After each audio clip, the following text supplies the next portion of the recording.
Hi, and welcome to the Revive, Thrive, and Optimize podcast. I'm Billy Weiss, compounding pharmacist and health and wellness expert. Certainly glad that you're here with us today. As always, behind the scenes, making everything work is producer Mike, and across from me, my great co-host, Janet. Good morning, Janet. Good morning, Billy. Good morning, Mike. Good morning, world. It's cold. These podcasts we record ahead of time, so this one might not be coming out until 2025, around February or March. But in the studio today, it's about a week after Thanksgiving.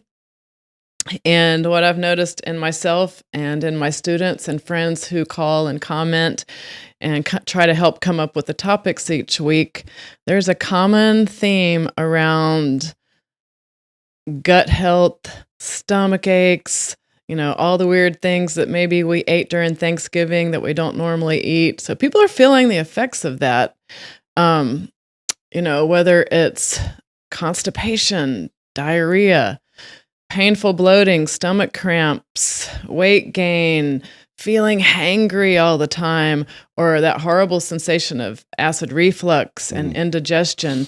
So we're all experiencing this, and we got Christmas coming up and New Year's. And so let's talk about all things gut health. All right. What you think? Well, I think it's some of the most common questions that I get is about people's gut because reflux or heartburn is such a common thing today in America. And so this has been coming up for me for decades on a regular basis, which is why two of the foundational four are all about the gut health, right? And when you say foundational four, he's talking about supplements that he puts together. He knows the source, and he's formulated these supplements to help our gut and so that we can get it into our bodies correctly, like how... Yeah, I mean, these four are based on the fact that if we were just to get everybody on these foundational four, I believe we could probably avoid 80% of all the issues that we see in America today, all these chronic issues. So what that's based on. But two of them were specifically based for the gut, and that is a probiotic and a prebiotic combination. We just call it probiotic, and a digestive enzyme, which is a complete digestive enzyme. So it will help the body to digest fats, proteins, and carbohydrates efficiently. And so those two are two of the foundational four because it seems that everybody has gut issues. And so we're trying to make sure that we're covering the basics for their gut health, Janet. Yeah, I take the probiotic at night, but for the past week, I've been taking it at night and in the morning because I, too, was eating some weird stuff last week. And then I take the digestive enzyme when I eat a really big meal. So sometimes once a day, sometimes twice a day. Yeah, so that is the most basic recommendation for the probiotic is one at bedtime. But many people need more than one, and that's what we do is we will suggest one in the morning, one at bedtime. Okay. The digestive enzyme, we suggest at least one with the largest meal of the day. Nothing wrong with putting it at every meal, every protein shake, but at least one with the largest meal of the day because we have to understand that if we can't digest our food properly, we're not going to be able to get the nutrients into the cell properly. And we're not going to be, a lot of times that will lead to either constipation or diarrhea, which you brought up. So these people will be constantly constipated or have diarrhea. And a lot of it is due to poor digestive enzyme production. And that's very common today that people don't have enough digestive enzymes.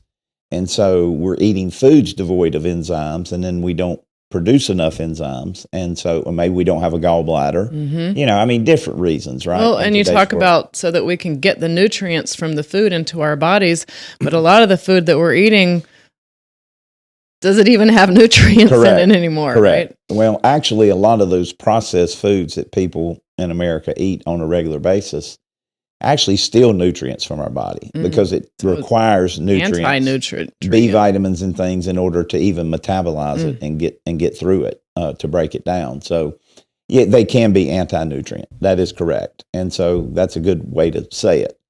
But when we think about the importance of the gut health and think that research shows that 70 to 80% of our immune system is found in the gut. Say that again. 70 to 80% of our immune system is found in the gut. We really need to take our gut health seriously. Absolutely. And one of the things that people overlook or don't think about because it's just not, it's not one of these things that's commonly pushed.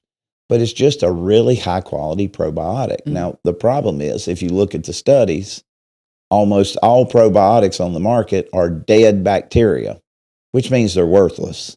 Or they're one of these that needs to be kept they'll tell us in the refrigerator. Right. And then I took the refrigerated kind for years. It was so expensive. And then when I traveled, it couldn't go with me. Well, not only that, Janet, but think about it. When they say that these probiotics have to be refrigerated, they're telling you that it can't survive at, let's call it 70 degrees in your house. Which when you put it in your body, you're 98.6 or somewhere close, right? So how does it survive there? It doesn't.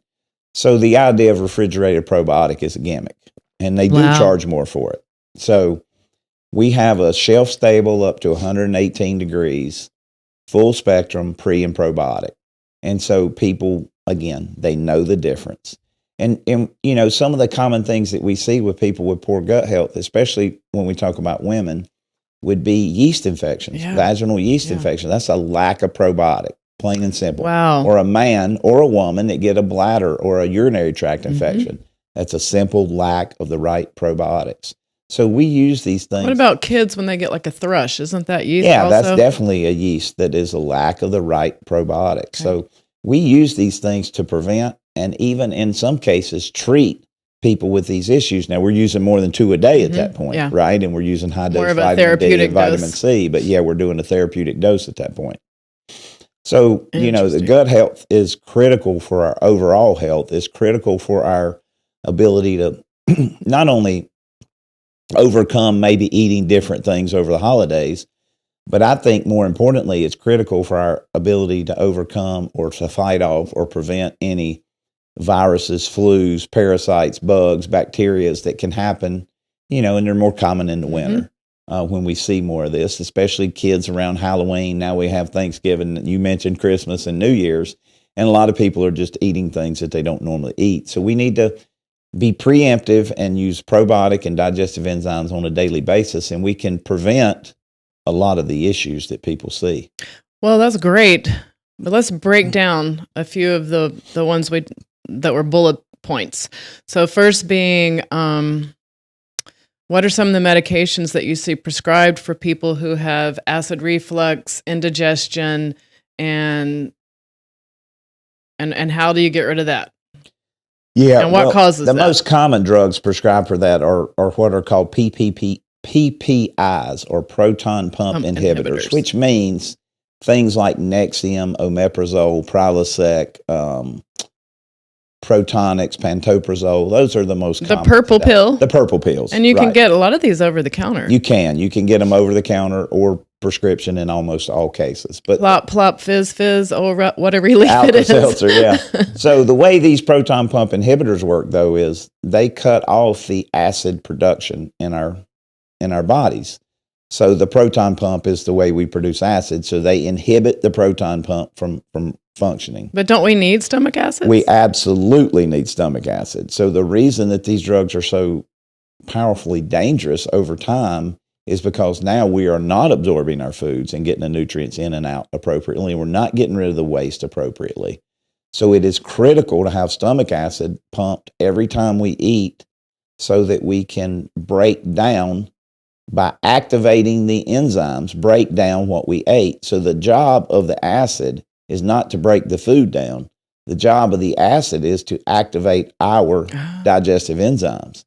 If we don't have enough digestive enzymes, the body will continue to pump more acid out, saying, hey, we need to break the food down.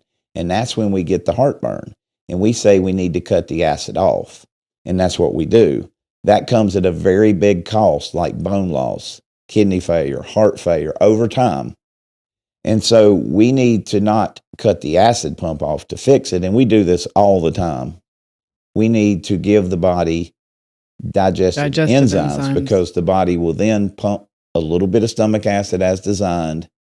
It will activate the enzymes, break the food down, and it's gone. Now, if you are a regular listener to our podcast, you'll find many episodes and many experiences from people who in a very short period of time have reversed their acid reflux and their indigestion and heartburn and all these things that they've had for 20, 25 years.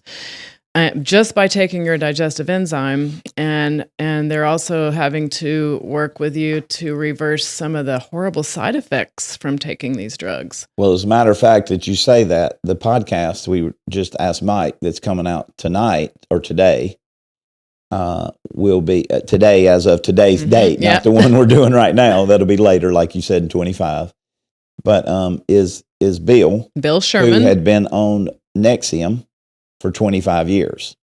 As a lot of people are. Yeah. I mean, it's not uncommon. It's unfortunate because you're never supposed to be on those drugs for more than 12 weeks. That's per the manufacturer of the prescription drugs, per the pharmaceutical company. And many people are on them per their physician permanently prescribing them. Well, it's because they're never fixing the again. problem of too little enzymes. Right. It's not too much acid. It's too little enzymes. So Bill was on it for 25 years.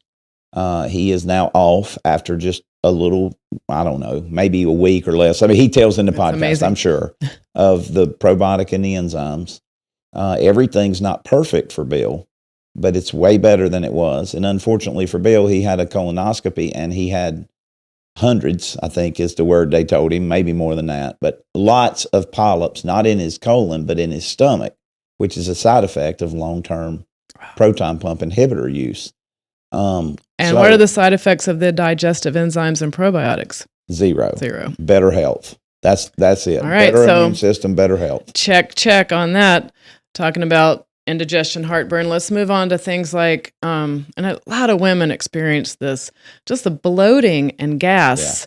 Yeah. And, what are some of the things you do for that? Cramps, diarrhea, constipation. The answer is the same. It's just like it's just moved down the track a little bit further. The probiotics and the enzymes. I mean, so you have to understand, not only are probiotics good bacteria that helps our body fight bad bacteria, but probiotics also help the body digest food and break things down.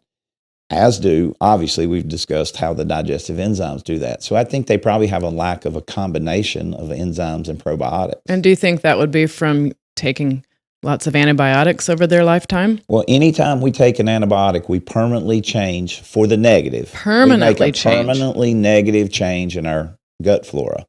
Now, some of that will come back, but not all of it is what the researchers show.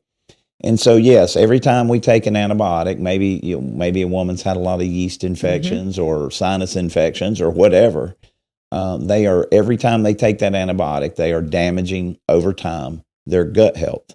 And so when people are on probiotics, they absolutely need to when people are on antibiotics, they need to double their probiotics and they need to do it at least 2 hours away from the antibiotic, or the antibiotic's just going to wipe out the probiotic. Cancels each other out. Correct. So you want to wait. It's not going to interfere with the antibiotics use. It's going to interfere with the probiotics benefits. So again, if you're on an antibiotic and only go on an antibiotic if you absolutely have to, Correct.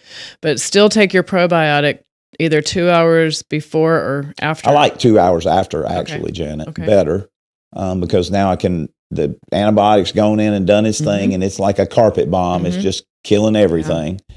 And now I can restore the good Replace part it 2 hours later. Okay. Yeah, that's the way that we prefer.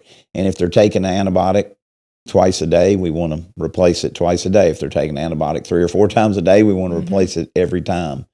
And so, I think that the numbers are over 30%, and that may be wrong, but I think it's like 33 or 34% of people who take antibiotic get antibiotic-associated diarrhea. That's from killing all the probiotics. We can avoid that completely. And depression. Antibiotics lead to depression. Well, remember, and this is something we hadn't got into, but it's a good time to talk about. The gut health, we've talked about immune system, we've talked about, bloating, heartburn, all those things. But actually, 80% or more, 80 to 90% of the serotonin or feel-good hormone that all the antidepressant drugs are trying to increase is made in our gut. And that's one of the things that nobody ever looks at if somebody has depression. That is coming from... Could it be a gut issue? What you eat, yeah. Could it be that we don't have enough bacteria to make the serotonin to get to the brain to help us feel good? It's not a Prozac deficiency. It's not a Zoloft deficiency.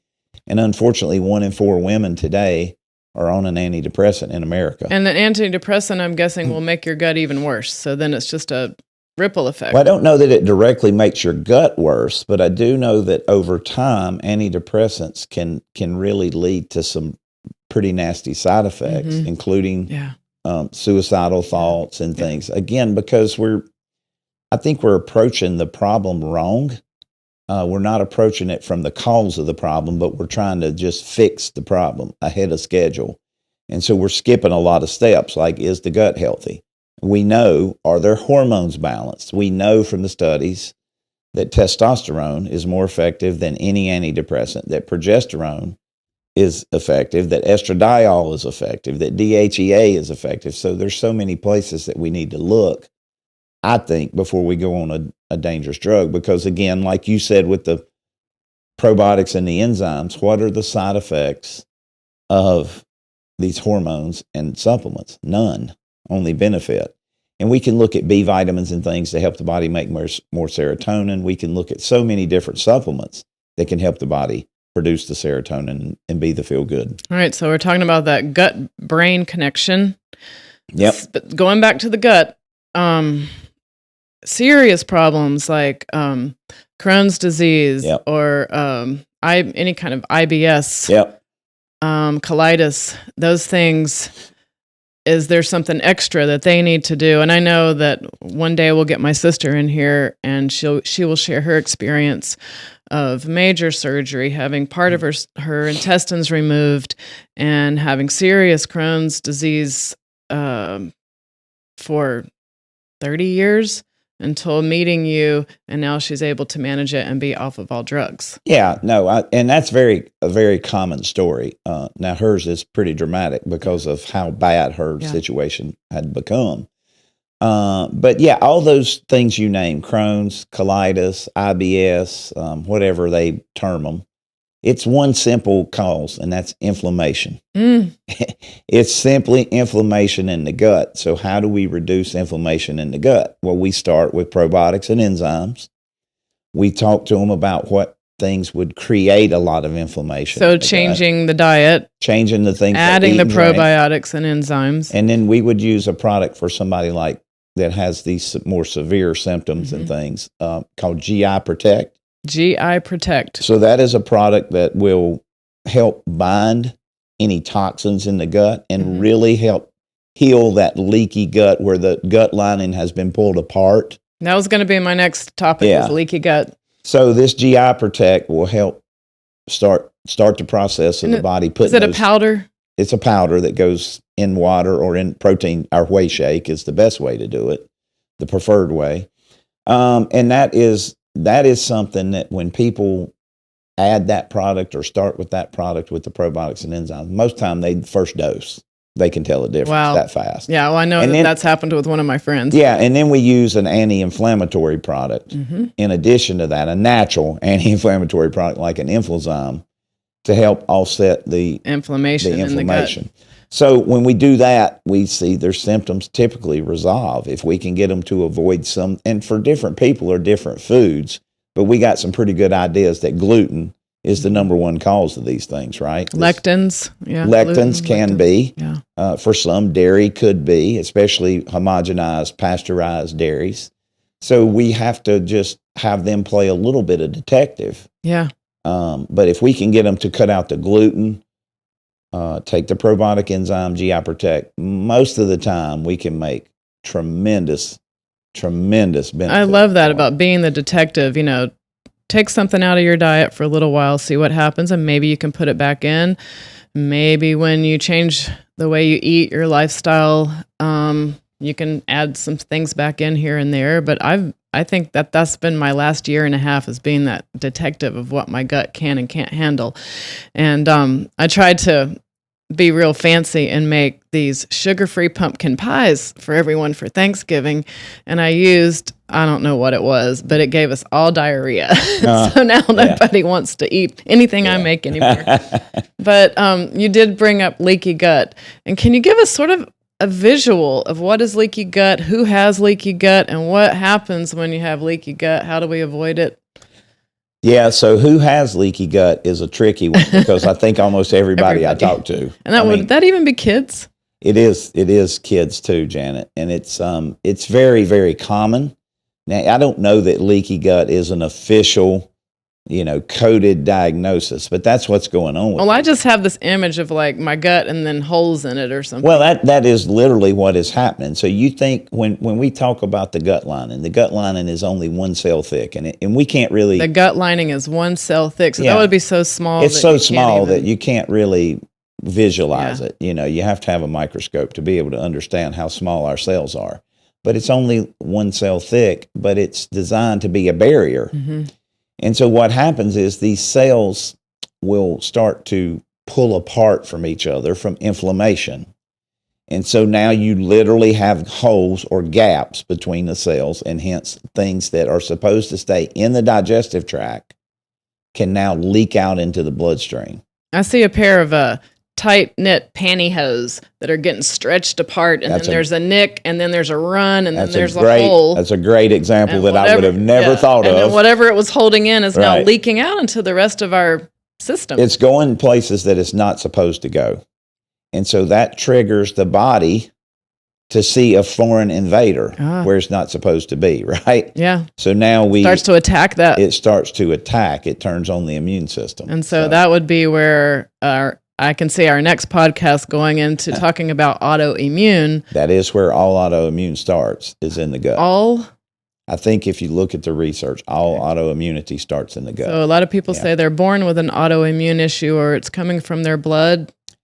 Janet, I think if you look at the research, and even the Mayo Clinic now says that 96% of diseases are not genetic and they're not hereditary.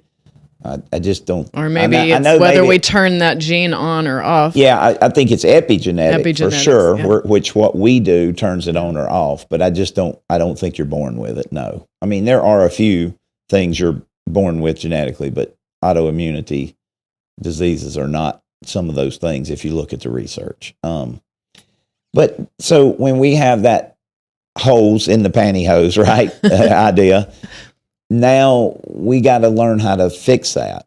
And so the way we fix that is probiotics, enzymes, GI Protect, and take away, the way that I explain it, and you've heard me say this before, we can't pour gas on the fire.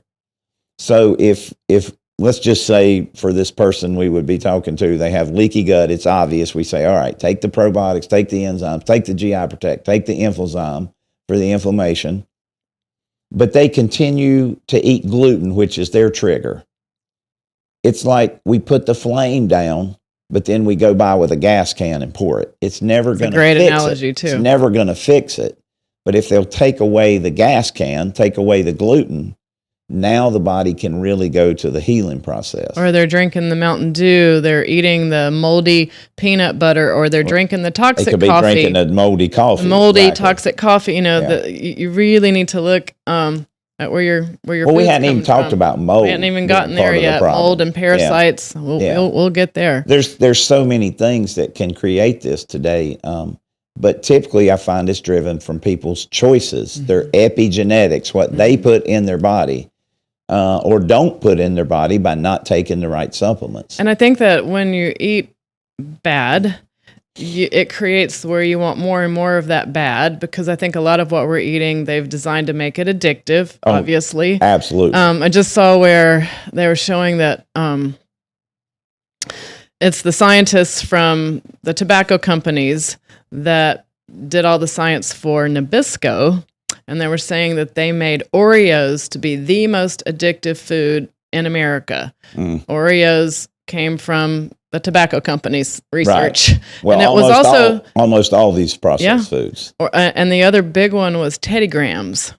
Teddy Grahams, you probably don't even know what those are. I do. I've seen kids eating them, unfortunately. Yeah. Teddy Grahams and Oreos. Yeah. So changing our diet and that hangry feeling sometimes.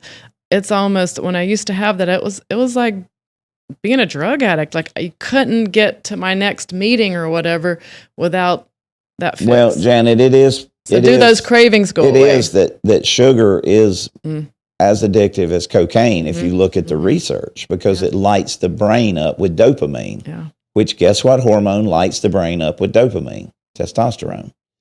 So we look at how people are deficient in these hormones, and then they're putting all these chemicals and sugars and things in that turn the brain on, and the body craves more of that. So it's no different than being addicted to a drug or alcohol or one of those things. Gosh, and it's like, you bring up the different areas of the body, and yet we're going to one doctor for our stomach pain. Yeah. We're going to another doctor for our depression. We're going to another doctor for our immune system and our cold, but they're all connected.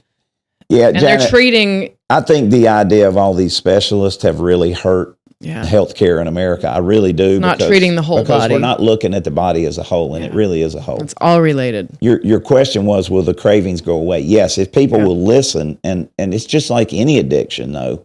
It's going to be hard At for first. a while. But, I was addicted to food for so long. And it wasn't that hard once I came to you. I had tried every diet in the world and tried every diet in the world more than once. But you allowed me to eat as much as I wanted till I was full. And I was eating till I was overly full. And yet the cravings were going away. The fat was falling off. The stomach pain went away really quickly. The bloating, the diarrhea, all that stuff.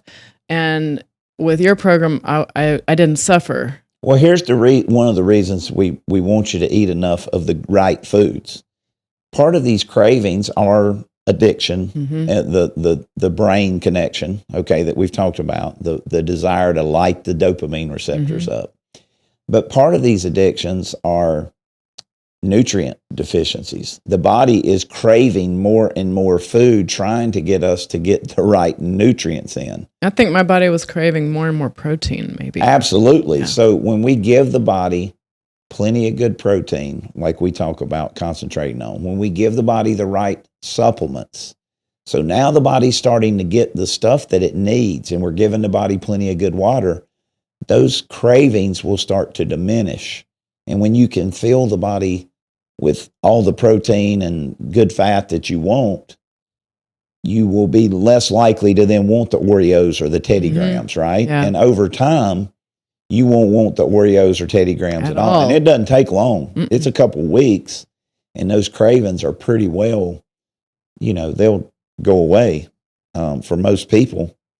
And it's not that hard because they're not starving. We're giving them what they need, and we're just giving them better choices on what to put in. So let's just recap. If you've got stomach pain, diarrhea, constipation, indigestion, heartburn, if you think you've got leaky gut, parasites, any of this stuff, review this podcast, listen again, try Billy's probiotics and digestive enzymes and GI Protect. And before we go, though, is there anything else? What about peptides, bioregulators that help there are these both. problems? That's a great. There are because that's when you got more serious problems. There are peptides and peptide bioregulators that are amazing for the gut if we need to go there. There's a peptide bioregulator designed specifically to rebuild stomach lining. Okay, I took it. That's one. Yeah, and then there's a peptide liraglutide that is KPV liraglutide. Liraglutide with KPV. That is absolutely amazing. Now, probably today, unless things have changed between now and we're then, just before the new administration, you guys. We're going to have to help them get that through a research-only company, but I can certainly help them, guide them to a quality research-only company to get their liraglutide and KPV. But a lot of things you can't just go out and get, or you can't get your doctor to prescribe, and you can't even find anyone around here that knows how to get you to the source. Well, they won't. But you can. Right. They won't. You definitely can. Most pharmacists wouldn't even. They won't know even. They've never even heard of it. And KPV is. Yeah, unfortunately. But that is like now the peptide bioregulator for stomach's easy. I have those. Those are over the counter. The liraglutide with KPV. It's not hard to get. You just have to know where to get quality liraglutide and KPV today because of the FDA ruling of Category 2. But the point is that if we need to go there are ways to really, really turn on the healing with these peptides and peptide bioregulators. That's great news. Yeah, so it's unusual that we need to go there, but if we do, we absolutely can and will. And I think that's it. I think we've learned a lot today. And I should point out, liraglutide and KPV are oral. Okay. So they're not, a lot of people think of peptides, as is the Being a shot. bioregulator. They're not shots. They're not injections. So they're easy to do. They're just capsules. Okay. So awesome. Thank you. That was great, Janet. Yeah. Thank you. See you next time. Thanks.